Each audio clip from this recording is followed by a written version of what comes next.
Hello everyone, welcome back to our YouTube channel. This is English classes by Preeti ma'am. Hope you all are fine and doing well.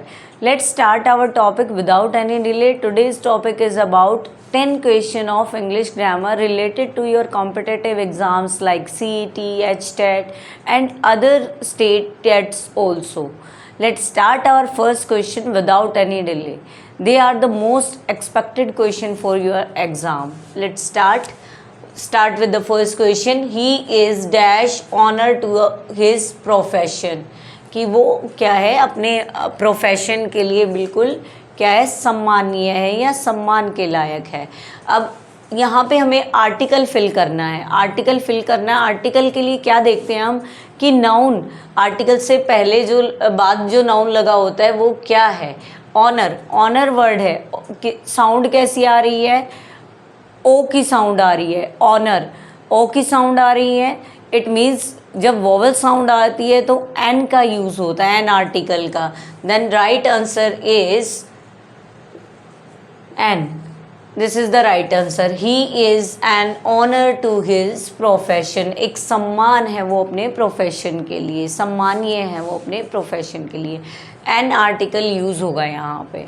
और हो सकता है कई बारी क्या है, नॉट नीडेड, यानी आर्टिकल ना भी आए किसी क्वेश्चन में, लेकिन इसमें हम एन आर्टिकल का यूज़ करेंगे.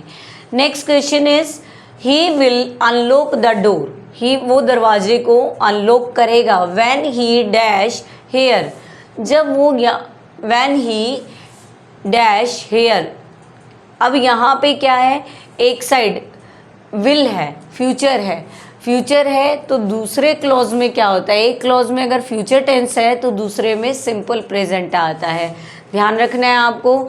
अगर एक तरफ फ्यूचर है गिवन तो आप दूसरी, सिंपल फ्यूचर है तो आप दूसरी तरफ क्या लगाओगे, सिंपल प्रेजेंट लगाओगे.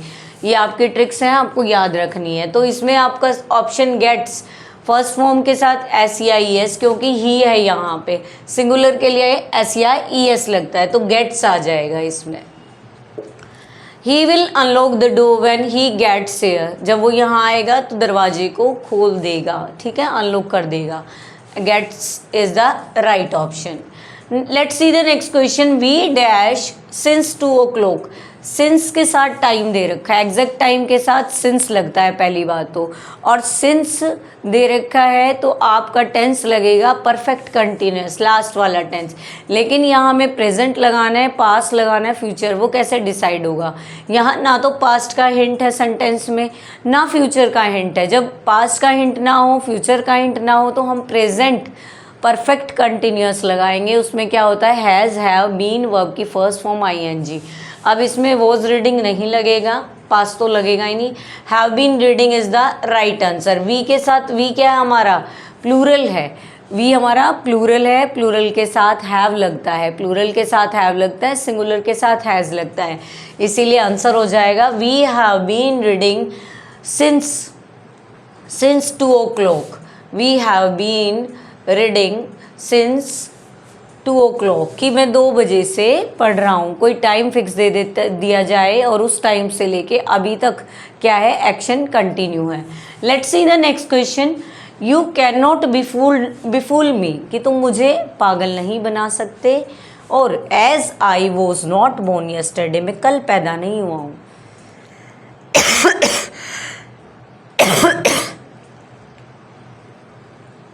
इट मीन्स ये अंडरलाइन वर्ड्स को हमें चेंज करना है कि नॉट बॉर्न यस्टरडे, कि मैं कल पैदा नहीं हुआ हूँ. It means I am intelligent और आई कैन अंडरस्टैंड, मैं समझ सकता हूँ, ठीक है ना, मैं समझ सकता हूँ चीज़ों को, मैं कल पैदा नहीं हुआ हूँ. इस इडियम का या इन वर्ड्स का जो मीनिंग है वो सही रहेगा वाइल्डली वाइज, कि मैं बुद्धिमान हूँ, समझदार हूँ, प्रैक्टिकल हूँ, ठीक है ना. मैं कल पैदा नहीं हुआ कि तुम मुझे पागल बना सको. अनेबल टू अंडरस्टैंड, कई बच्चे इसमें कंफ्यूज रहते हैं. अनेबल टू अंडरस्टैंड क्या होता है, जो एबल ना हो समझने के.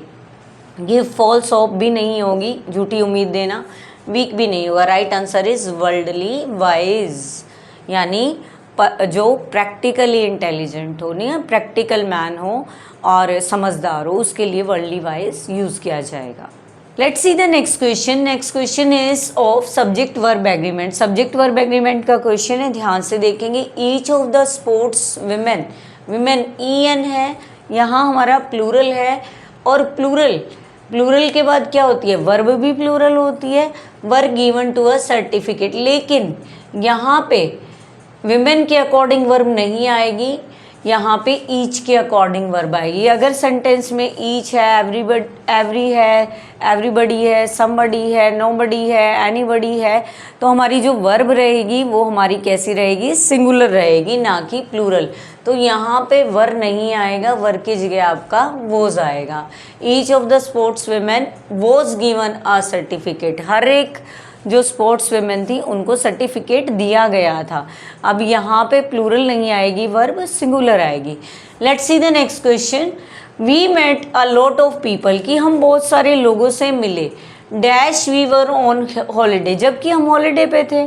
तो यहाँ पे ड्यूरिंग हॉलीडे नहीं आएगा, बिफोर हॉलीडे नहीं आएगा. वाइल, जबकि, while we were on holiday, जबकि हम हॉलीडे पे थे ना, फिर भी बहुत सारे लोगों से मिले. तो यहाँ पे while is the right answer. Next देखते हैं. Pick out the rightly spelled word. जो सही स्पेलिंग है वो हमें चूज करनी है कर्ड की. OCCURED, this is wrong. OCCURRED, this is the right. Occur की स्पेलिंग आप कैसे लर्न करेंगे, अक्कर लिखेंगे पहले, सिर्फ अक्कर प्लस रेड, ऐसे याद करेंगे. अकर्ड, ठीक है, डबल C आएगा और डबल R आएगा. इस तरह से आप अकर्ड की स्पेलिंग लर्न करेंगे. This is the right answer. आप याद रखेंगे अक्कर प्लस रेड, अकर्ड, ठीक है. This is the right spelling. Next देखते हैं हम. Dash it rained a lot. क्या था कि भाई dash it rained a lot we enjoyed our holiday. कि भाई इतनी बारिश होने के बावजूद भी, या इतनी बारिश होने के बाद भी क्या था, हमने एंजॉय किया हॉलीडे. ऑल्दो नहीं आएगा, यद्यपि होता है, यद्यपि बारिश बहुत हुई. दो नहीं आएगा, ये भी सेम मीनिंग होता है. इवन दो, यहाँ तक कि बारिश काफ़ी थी लेकिन फिर भी हमने क्या किया, एंजॉय किया. Even though is the right answer. Even though is the right option. Next question हमारा है प्रेपोजिशन का. प्रेपोजिशन का क्वेश्चन देखते हैं. ये हमेशा मोस्ट इंपॉर्टेंट क्वेश्चन रहते हैं प्रेपोजिशन के. होते तो छोटे छोटे वर्ड्स हैं, बट आपके हर एक एग्जाम में प्रेपोजिशन मिलेगी, जिसमें भी इंग्लिश ग्रामर से रिलेटेड क्वेश्चन आते हैं. Let's see. I am going away dash at dash the end of January. ये तो आप बोलोगे ना, आपके मुंह से खुद पे खुद निकलेगा. क्या होगा इसमें, at the end of January, की जनवरी के अंत तक. ये एक फ्रेजल, आपकी फ्रेजल वर्ब है. At the end of, at the end of January, January at the end of January, जनवरी के अंत तक. तो यहाँ पे एट प्रेपोजिशन रहेगी. एट द एंड ये हमारा एक प्रेपोजिशनल फ्रेज जिसको बोलते हैं, वो हमारा एक ये है. नेक्स्ट देखते हैं. A sensible man dash underline किया है as a rule. A sensible man यानी समझदार आदमी है जो सेंसिबल है.